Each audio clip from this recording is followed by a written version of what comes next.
Ahí está grabando. Bueno, así, a ver, espere. Ah, profe Vilar, ¿nos puede escuchar? Hola,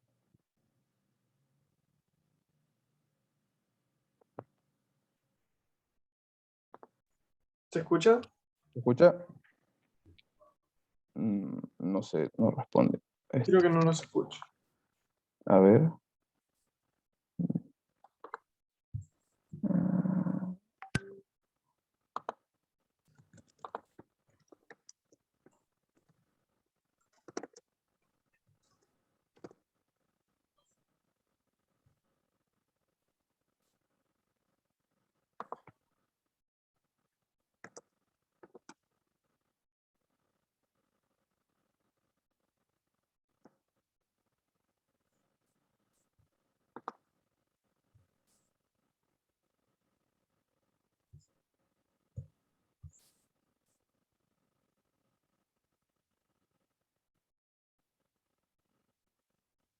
Ahí está cambiando el audio.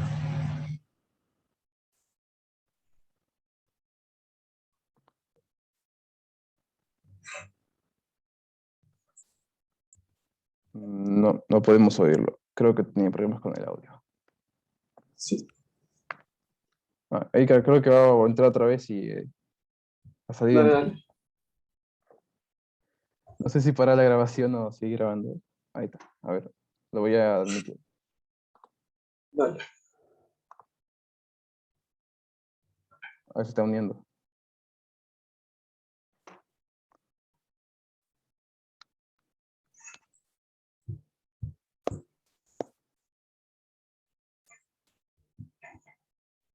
Me sigue apareciendo que no se conecta por el audio. Es muy raro. Sí, ¿no? Acá Y por mí, por Meet, yo no sé hacer una cosa por Meet. Si les parece, quieren ir a Meet o a ver si. No que escriba.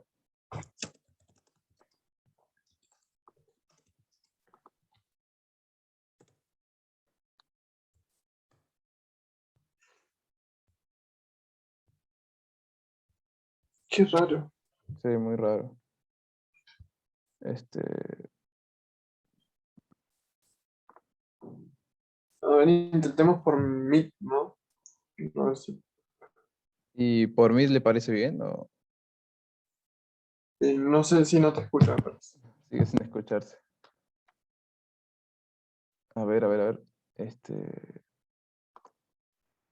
Desactivar audio, tener video. ¿Ahora me escuchan? Ahí ya, ya. Ahí se puede escuchar. Sí, sí. Ahí Ahí te está. escucho. Ahí se escucha. Bueno, Eh, bueno, díganme en qué los puedo ayudar. ok. Bueno, la entrevista, las preguntas serían, ¿cómo describirías la relación de docente y alumno durante la cuarentena? Eh, Difícil, porque en relación a la cuarentena, como que desnudó un montón de cuestiones de falencias que hay en el sistema, ¿no?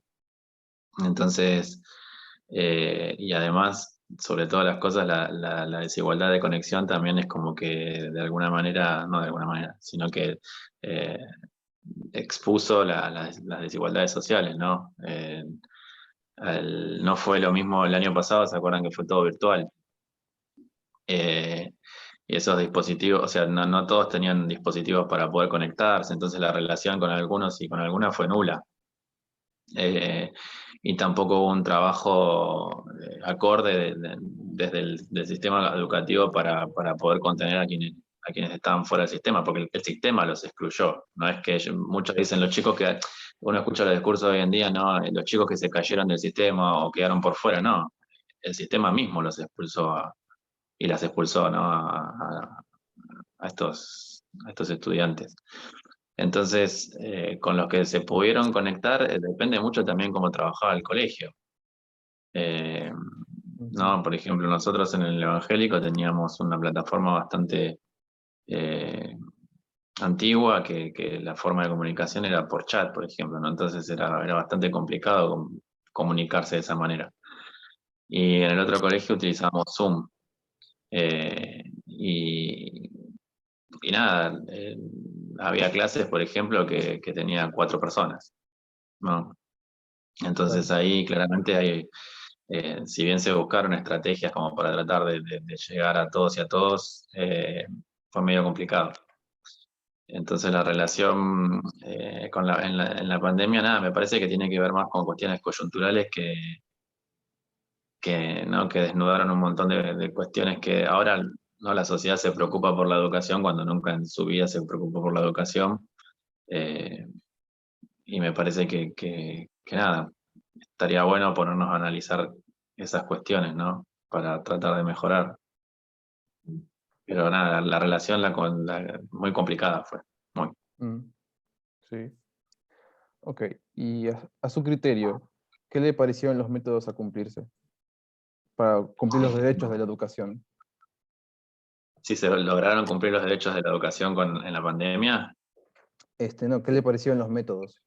Así para llegar a cumplir los derechos. no, eso depende de cada institución, ¿no?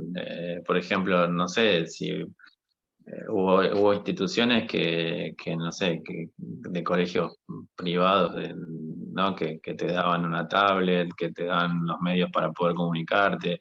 Yo, por ejemplo, me tuve que comprar una computadora en 12 cuotas, ¿no? Para eh, poder laburar. Y o sea, el sistema educativo en sí daba por sentado como que los docentes teníamos todas las herramientas como para poder hacerlo. Y no es así. Aparte había docentes que son, nada, que tienen bastantes años de edad, ¿no? Y que la tecnología no es lo suyo. Y se tuvieron que ayornar y eso lleva un proceso y fue todo repentino.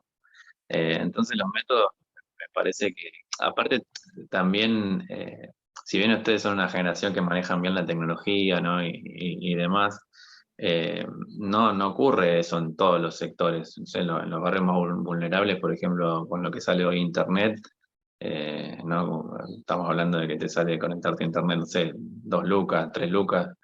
No todos tienen el conocimiento, los accesos para hacer eso. Y me parece que hubo una ausencia del Estado importante eh, con respecto a eso, porque si bien en un momento se salió a llevar cuadernos, ¿no? Que esa es una forma de acercarse, no se hizo con la intensidad que se tendría que haber hecho. Y después los métodos, cada docente, creo yo, que intentó, si lo haces a conciencia, de buscar un método de acercarse, pero también, bueno, estaban estas cuestiones que son externas que también ponían muchas trabas. Claro. Y otra pregunta sería, ¿qué opinas del comienzo a clases? ¿Que piensa que fue una medida apresurada? Las presenciales, Claro. depende en qué punto. Eh, Cuando hubo distintas etapas, o sea, a principio de año, cuando parecía que la cuestión epidemiológica iba a estar mejor, me parecía correcto, pero el problema era que los docentes no estábamos vacunados, ¿no? Ni ustedes tampoco. Entonces, era un riesgo. Yo creo que acá igualmente en la provincia de Buenos Aires se llevó mejor, se estuvo mejor en el sentido que se armaron burbujas, que hubo una priorización de la salud, ¿no? Por sobre otras cosas, pero, por ejemplo, si yo hago la comparativa con Cava, en donde evidentemente a la reta no le importó nada lo que es la cuestión de la salud, los metió a todos los docentes, ¿no? En una misma burbuja, saltaban de un lado para el otro, pero no había distanciamiento social, digo, no había nada. En ese sentido, acá me parece que se manejaron mejor, pero a la vez, después también tengo la crítica de que en un momento vieron que de alguna manera la educación se politizó, ¿no? Y eso es un problema. Y de un lado tenías al Frente de Todos y del otro tenías a Cambiemos, digo que eran como los modelos que la gente tomó que era correcto y que no. Ujú. Y en ese punto tenías a a esta idea de pensar de que había que abrir la escuela como sea, porque se vulneraban los derechos de la educación y demás. Pero ¿se acuerdan que estábamos en la segunda ola con unos casos terribles, digo, sin el plantel docente eh, vacunado? Había gente con enfermedades preexistentes, digo, entonces cuando volvimos, a mí me parece que en un momento, cuando la sociedad ya marcó claramente que lo que quería era la presencialidad a toda costa, sin importar nada, me parece que ahí la provincia de Buenos Aires fue una medida electoral, ¿no? De decir, bueno, volvamos como sea, vacunamos a los docentes de un día para el otro cuando no habían hecho eso en todo este tiempo. Y me parece que ahí es donde se embarra un poco la cancha de un lado y del otro, en el sentido de que utilizaron a la educación como con un fin electoral y por eso digo que la sociedad jamás le importó la educación. Digo, un ejemplo de eso es los sueldos de los docentes que son bajísimos. ¿No? Si la sociedad le diera la importancia que merece, ¿no? Educar futuras generaciones, ¿no? La responsabilidad que implica eso y demás, no sería, la realidad que tendrían los docentes hoy en día no sería esa. Entonces a mí me genera un poco de bronca, ¿no? Esa cuestión de que ahora se hable de la educación y cómo tendría que haber sido, y vas a ver que va a pasar la pandemia y vamos a volver a que la educación va a ser no sé, la séptima cuestión más importante para los argentinos si miras una encuesta. ¿Se entiende lo que quiero decir? Sí. Claro. Bueno, a continuación mi compañero Gonzalo Gómez va a seguir haciendo las preguntas. Ujú. En tu posición, ¿las clases virtuales cumplieron su propósito? En tu opinión. Eh, sí y no, también por etapas, y según cada institución. O sea, yo cuando hacía Zoom y se conectaban por una gran parte, en algún modo se cumplían con los propósitos, pero no podía decir que lo tenían al 100% logrado, porque no tenía acceso a chicos y chicas que no se podían conectar o que no se querían conectar, o depende de la situación de cada uno. En un colegio, por ejemplo, pasaba que los obligaban a conectarse, eh, las horas que duraban las clases, pero había familias que tenían un solo dispositivo, entonces ahí termina pasando que tenés que elegir a quién, ¿no? Eso es fea esa sensación de tener que elegir a quién educar de alguna manera o no, porque tenés un solo dispositivo. Entonces, irremediablemente, eh, yo podía, el objetivo de lo que había planificado de la clase sí estaba. Ahora, si el objetivo de enseñanza y aprendizaje para todos y todas existía, no. Entonces no puedo decir que cumplí con los objetivos porque lamentablemente no llegó a, a- a todos y a todas los que tendrían que haber llegado, ¿no? Ese aprendizaje. Ajá. ¿Y qué hubieras cambiado en tu posición? ¿Qué hubieras podido haber propuesto para que esto se acomode un poco más a lo que era antes? Eh, yo o sea, desde mi humilde lugar, lo que hubiese hecho es un estado más presente en el sentido de intensamente ir hacia las casas de estos chicos y chicas que se quedaron, ¿no? Que el sistema mismo los expulsó. eh, y haberlos acompañado durante todo ese tiempo y no salirlos a buscar ahora, después de un año y medio, en donde se ha perdido, ¿no? Mucho tiempo. Porque si no, esto fue una educación para los que tenían recursos, ¿no? Más allá de si era privada o estatal la escuela, fue una educación para aquellos que tuvieron los recursos para poder conectarse, ya sea dispositivos, internet, digo, por ejemplo, cuando en los diarios salían y festejaban, ¿no? Que a un chico se subía arriba a una antena o no sé dónde para poder tener conectividad, como si eso fuera algo bueno. ¿No? El esfuerzo, valorar el esfuerzo que hace. No, eso está mal. El chico no se tiene que subir a no sé, 10 pisos para poder tener conectividad. El Estado le tiene que garantizar la conectividad si la educación pasó a ser virtual. ¿Se entiende? Lo mismo ustedes que están cursando todo virtual, digo ahora. ¿Qué pasa si ustedes no tienen los recursos para hacerlo? No, la educación puede ser pública, pero no se está garantizando el acceso a la educación en sí. Exacto. Ujú. ¿Qué crees que pasó con la comunicación entre los familiares y los docentes? fue catastrófica. Fue catastrófica en el sentido de muchas quejas, a veces infundadas, de que a veces no había filtros, ¿no? A mí me pasaba, no sé, incluso que se metían madres en los Zooms a preguntar cosas o a decir cosas. Y aparte porque también lo que pasaba es que muchos padres tenían que salir a laburar igual. Entonces muchas veces el chico o la chica se quedaba en la casa solo o sola o con un pariente o con lo que sea y nada, después el padre se enteraba o la madre se enteraba que no había entregado nada, entonces o por ahí que le iba bien o que le iba mal, pero como que había un delay muy importante, ¿no? Con respecto a la comunicación y fue bastante compleja. ¿Qué cambios notaste tipo a la vuelta de los alumnos a la clase presencial? En la última etapa, Ujú. ahora estamos todos, o sea, ya no hay burbuja A ni B, hay una presencialidad plena, con distanciamiento, a diferencia de Capital, como decía, aunque no se cumple en todos lados. Y noto como, a mí me pasó que cuando estaban las burbujas, yo llegué a tener burbujas de 4 o 5 personas, estaban todos como decaídos, ¿no? Sin ganas, callados, no había, por más que buscabas formas de motivarlos, era bastante complicado dar una clase, ¿no? Cuando nadie habla, cuando vieron que se dan cuenta uno cuando no hay motivación de algo. Y ahora no, ahora están súper exaltados, ¿no? Porque volvieron todos juntos y todas juntas, entonces hay como otro ánimo. Nada, los veo contentos en ese sentido.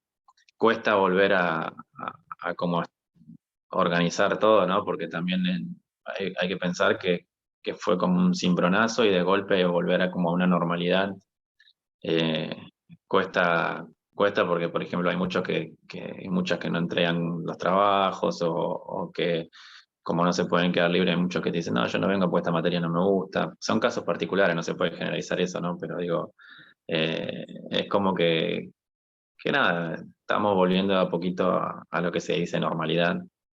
Eh, pero sí, los veo más entusiasmados a lo que era el sistema ese de burbuja cuando venían 4, ¿no? Aparte es un embole para ellos y para mí. ¿Y qué opinas del desarrollo del aprendizaje? Tipo, ¿cómo lo definís? ¿Si está progresando o se está atrasando? Creo que para mi perro te conecta. Yo pongo, yo creo que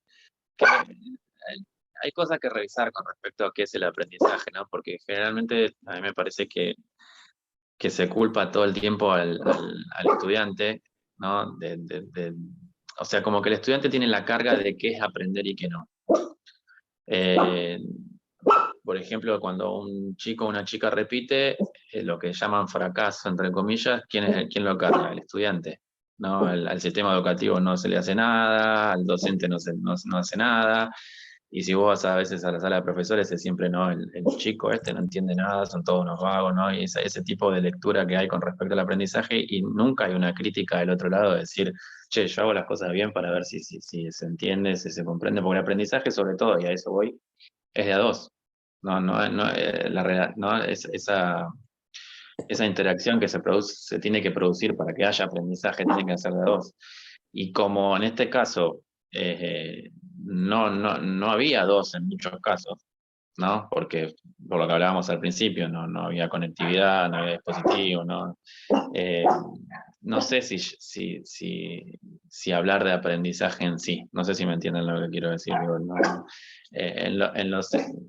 en el momento que se pudo dar, sí, a mí me gusta un aprendizaje en el sentido de debatir las cosas. Yo no soy de tomar de esas formas evaluativas viejas, ¿no? De tomar una prueba larga, que repiten todo lo mismo, o pararlos ahí frente al pizarrón a que den una lección a repetir, ¿no? Que van todos tatuados, parece, con las palabras que se olvidan porque estudian de memoria. Digo, para mí en ese sentido no hay un aprendizaje. Un aprendizaje cuando lográs que se construye un argumento a partir de un pensamiento crítico, digo, ¿no?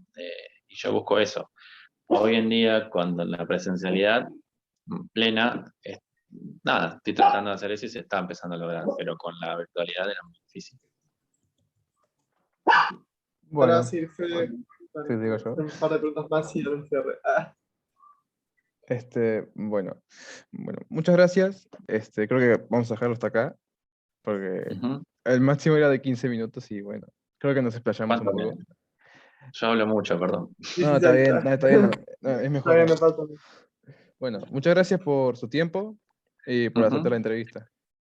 No, por favor. Espero que le haya servido. No, No, muchas Cuídense. gracias. bueno, nos estamos viendo. Chao, chao. Chao. Chao, chao.